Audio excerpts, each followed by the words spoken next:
পিন্ধি একেলগতে আমাৰ শংকৰী কলা কৃষ্টি প্ৰদৰ্শন কৰিবৰ কাৰণে আহিছে, দিহানাম প্ৰদৰ্শন কৰিবৰ কাৰণে আহিছে। মই সকলোকে একেলগতে হাত তালি বজাবৰ কাৰণে অনুৰোধ কৰিছোঁ।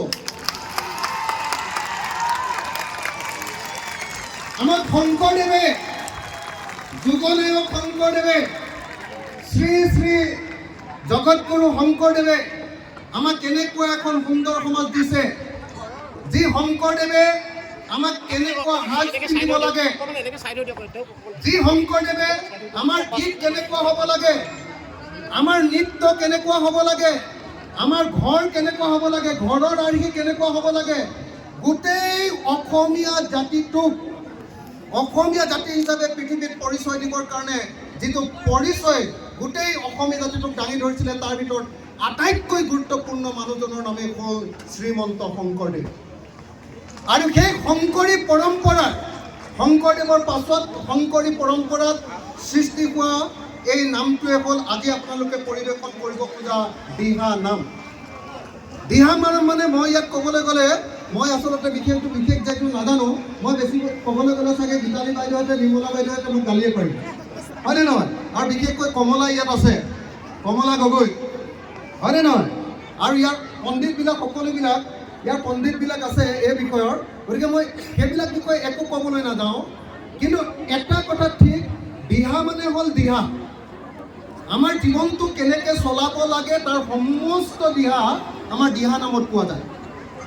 গতিকে সেই দিহা নামক আপোনালোকে সমূহীয়াভাৱে এনেকৈ ষ্টেডিয়ামৰ মাজলৈ যে লৈ আহিছে, এনেকুৱা যে 10,000 গৰাকী মহিলাই একেলগতে পৰিৱেশন কৰিবলৈ লৈছে, আৰু সেই অনুষ্ঠানটো যে মোৰ সমষ্টি, আমাৰ সমষ্টি শিৱসাগৰত কৰিছে, তাৰ কাৰণে আমি যুগলপন্থী সাংস্কৃতিক কলা কেন্দ্ৰ আমাৰ তৰফৰ পৰা একদম কোটি কোটি ধন্যবাদ জনাইছোঁ।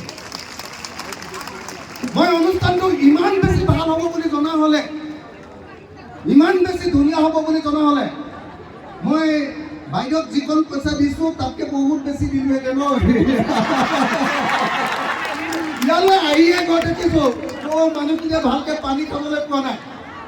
মই এতিয়া বেলেগ একো কৰিব নোৱাৰোঁ, আপোনালোকৰ সকলোৰ কাৰণে তৎক্ষণাত চব বনাই দিব নোৱাৰোঁ, চবৰ কাৰণে এবটল পানীয়ে দিম আৰু দেই এতিয়া। আৰু মই ৰাজহুৱাকৈ প্ৰতিশ্ৰুতি দিছোঁ, এইটো অনুষ্ঠানত যদি কিবা ধাৰ ধুৰ থাকি যায়, মই অকণমান সৰুকৈ কিবা এটা সহায় কৰিছিলোঁ, যদি কিবা ধাৰ ধুৰ থাকি যায় সেই সমস্ত ধাৰ ধুৰ মাৰি দিয়া দায়িত্বটো মই লৈছোঁ দেই। মানে ইমান ধুনীয়া অনুষ্ঠান হ'ব বুলি মই ভবা নাছিলোঁ আচলতে। চৰকাৰে যদি এইটো অনুষ্ঠান পাতিলেহেঁতেন অতি কমেও 10 কোটি টকা খৰচ কৰিলেহেঁতেন, হয়নে নহয়? আপোনালোকে নিজৰ পৰা কেইটকাকৈ দিছে? 100 টকা দি এনেকুৱা এটা অনুষ্ঠান আয়োজন কৰিছে যে চৰকাৰী যিকোনো প্ৰগ্ৰেমতকৈ এইটো প্ৰগ্ৰেম দেখিবলৈ বহুত ধুনীয়া হৈছে, হয়নে নহয়? হয়নে নহয়? হয়নে নহয়? গতিকে যুগলপন্থী সাংস্কৃতিক কলা কেন্দ্ৰ মই গোটেই শিৱসাগৰৰ মানুহৰ তৰফৰ পৰা, মই গোটেই শিৱসাগৰৰ মানুহ বুলি এইকাৰণে কৈছোঁ যে আপোনালোকে মোক শিৱসাগৰৰ বিধায়ক পাতি থৈছে, গতিকে গোটেই শিৱসাগৰৰ মানুহৰ তৰফৰ পৰা মই বাইদেউ আৰু বাইদেউৰ লগত জড়িত থকা সকলোকে মোৰ তৰফৰ পৰা ধন্যবাদ জনাইছোঁ। ইয়াতে যিসকল শিল্পী বাদ্যযন্ত্ৰৰ লগত জড়িত হ'ব, আৰু কমলাকে ধৰি আমাৰ কমলা, মোৰ মানে ভাই কমলা গগৈ ক'ত গলি ঐ? কমলা কিমান দূৰত আছে বোলা? কমলা গগৈ, দিহা নামৰ নাম মানে কমলা গগৈ, হয়নে নহয়? এই কমলা গগৈও আজি আমাৰ ইয়াত আছে। গতিকে মই সকলোকে শিৱসাগৰবাসী হৈ মই এটা সেৱা ল'ব খোজোঁ। ইয়াতে মঞ্চতে লওঁনে তাতে গৈ লওঁ, সেইডোখৰত গৈ এটা সেৱা লৈ মোৰ বক্তব্য শেষ। আপোনালোকৰ সকলোৰে সন্মুখত এটা খালী সেৱা লওঁ, ৰাইজৰ মাজলৈ আগলৈ গৈ সেৱা পালন বছে। কমলা, সকলোৰে কমলাৰ কাৰণে এটা হাত চাপৰি দিয়ক। গোটেই অসমতে দিহানাম পৰিৱেশন কৰি দিহানাম নামক একদম জনপ্ৰিয় কৰি ৰাখিছে, হয়নে নহয়? তো গতিকে মই সকলোকে ধন্যবাদ জনালোঁ। আৰু এতিয়া মই এটা দীঘলকৈ আপোনালোকৰ সন্মুখত সেৱা ল'ব খোজোঁ। আপোনালোকৰ সন্মুখত যিসকলে আমাৰ অসমীয়া জাতীয় সংস্কৃতি ৰক্ষা কৰি আছে, সত্ৰীয়া সংস্কৃতি ৰক্ষা কৰি আছে, আপোনালোকৰ সন্মুখত এটা সেৱা লৈ মই মোৰ বক্তব্য সামৰণি মাৰিব খুজিছোঁ।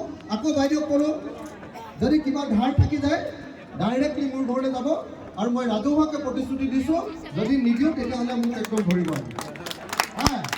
দেই। আৰু আপোনালোকৰ কাৰণে এতিয়া তৎক্ষণাত একো কৰিব নোৱাৰোঁ, বটল পানী পঠিয়াই দিম আৰু বেলেগ একো কৰিব নোৱাৰিম দেই সকলোকে একদম সেই তালৈকে থকা সকলোকে ধন্যবাদ আৰু কৃতজ্ঞতা জনাইছোঁ আমাৰ সমষ্টিবাসী ৰাইজৰ তৰফৰ পৰা ধন্যবাদ জয় আই অসম জয় আই অসম জয় আই অসম জয় গুৰু শংকৰ জয় গুৰু শংকৰ জয় গুৰু শংকৰ ধন্যবাদ ধন্যবাদ